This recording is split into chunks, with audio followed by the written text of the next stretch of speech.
Question number 24, Samudragupta.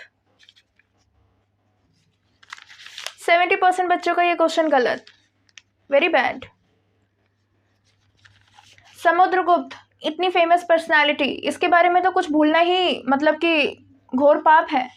आप ancient history पढ़ेंगे, ये काफ़ी, जैसे समुद्रगुप्त हो गया, अशोका हो गया, ठीक है, इन लोगों के बारे में तो आप लोगों को पढ़ना ही पड़ेगा, एक एक चीज़ याद करनी पड़ेगी। नोट्स में सब अवेलेबल है, पता नहीं आप लोगों ने क्यों गलत किया।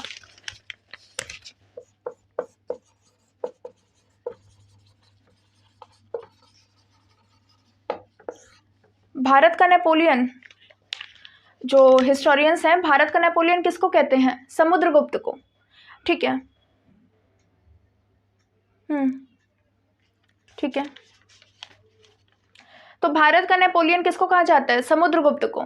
मतलब समुद्रगुप्त इतना पावरफुल था, उसके बारे में ऐसे लफ्ज़ों का यूज़ किया गया है, भारत का नेपोलियन, ठीक है। एक और बात याद आई, मेघवर्मन।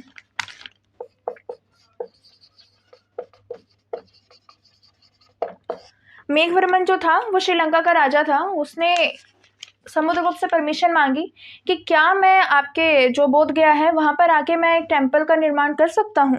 ऐसा किसने कहा? मेघवर्मन ने, ठीक है। अब एक चीज़ सोचो, उस वाले एरा में चलते हैं, एक राजा दूसरे राजा से परमिशन मांग रहा है कि क्या मैं आपके यहाँ पर आके एक टेम्पल बना सकता हूँ। मतलब डर देखो राजा के अंदर, और डरता इंसान किससे है? पावरफुल इंसान से, है ना। तो हमारा समुद्रगुप्त ऐसा था। मेघवर्मन वाला पॉइंट हो गया, मार्क करते जाओ नोट्स में जो जो अभी हो रहा है, ठीक है। मेघवर्मन वाला हो गया। नेपोलियन ऑफ इंडिया, हमें कैसे पता ये इतना ज़्यादा पावरफुल था? ऐसा क्या है हमारे पास कि हम इसको पावरफुल कह रहे हैं? हिस्टोरियंस जो है वो ऐसे क्यों कह रहे हैं? आप लोगों को पता है ना, प्रशस्ति, प्रशस्ति क्या होती थी?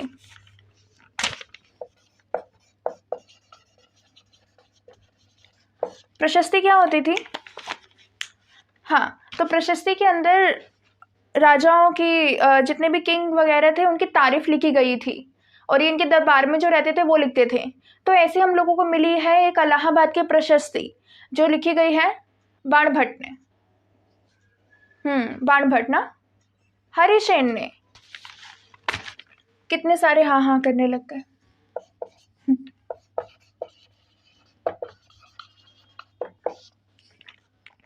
सो रहे हैं आप लोग? तो ये जो इलाहाबाद की प्रशस्ति है वो किसने लिखी है?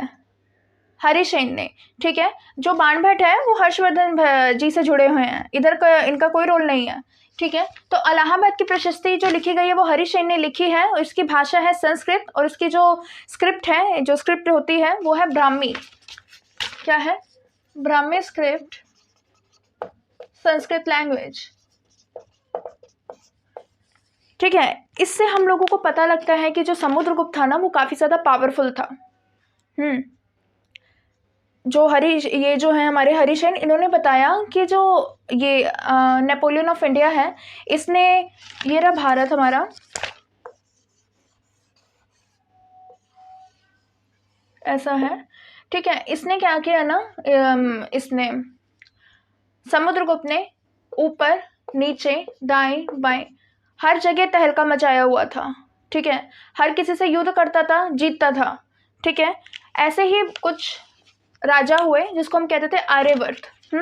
आर्यवर्त, दक्षिणापथ, इधर से जो नेबरिंग कंट्रीज हैं और इधर से जो आउटलाइंग एरियाज हैं, ठीक है, ये चारों राजा को इसने अपने कंट्रोल में किया। इसने सबसे पहले तो आर्यवर्त की बात करी जाए, यहाँ पे क्वेश्चन एक बार मैं पढ़ लूँ।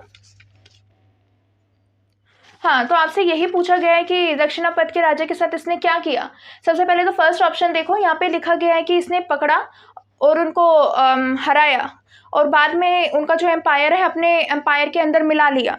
ऐसा जो ऐसी जो क्रूरता थी वो किसके साथ दिखाई गई थी? आर्यभट्ट के राजा के साथ, दक्षिणापथ के राजा के साथ नहीं दिखाई गई थी, ठीक है। तो ये जो फर्स्ट ऑप्शन है, ये अगर तुमसे पूछती ना मैं कि आर्यभट्ट के राजाओं के साथ समुद्रगुप्त ने क्या किया, तो आप ये मारते, ठीक है। दक्षिणापथ के राजा के साथ उसने क्या किया? सेकेंड वाला ऑप्शन पढ़ो।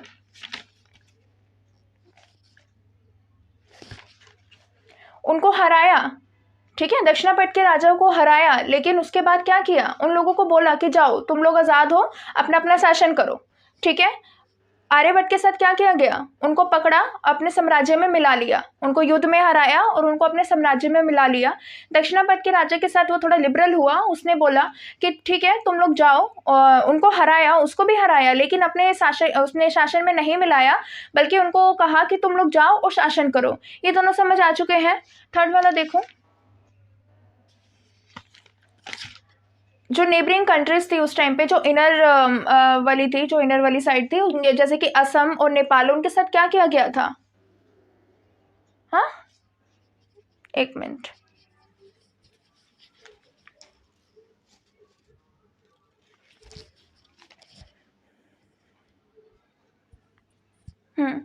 ठीक है। हाँ, तो जो नीचे वाली जो आउटलाइन जो नेबरिंग कंट्रीज उस टाइम पे थी, पड़ोसी जो थे उनके साथ क्या किया गया था? हाँ, यही किया गया था, उनको ट्रिब्यूट देना पड़ता था। उसके पास जाके उनको जो भी उनका सामान था, सोने जवाहरात वगैरह, सेक्टर उसको ट्रिब्यूट देना पड़ता था। और लास्ट में कौन बचा हमारा?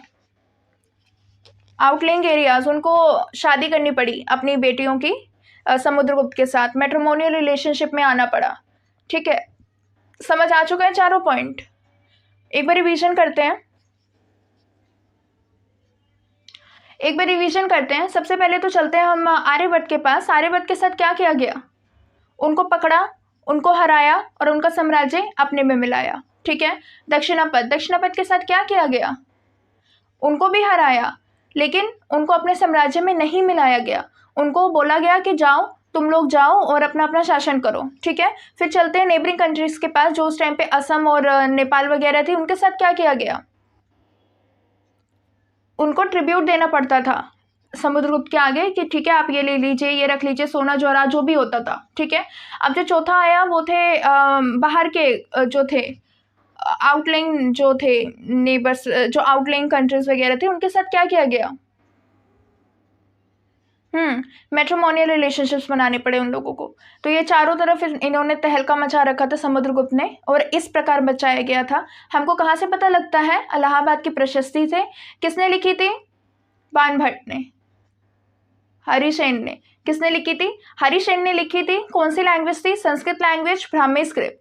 इतना समझ आ चुका है। ऐसा कौन सा शासक था जिससे मेघवर्मन ने परमिशन ली कि क्या मैं आपके बोधगया में आके टेम्पल बना सकता हूँ? समुद्रगुप्त। ठीक है।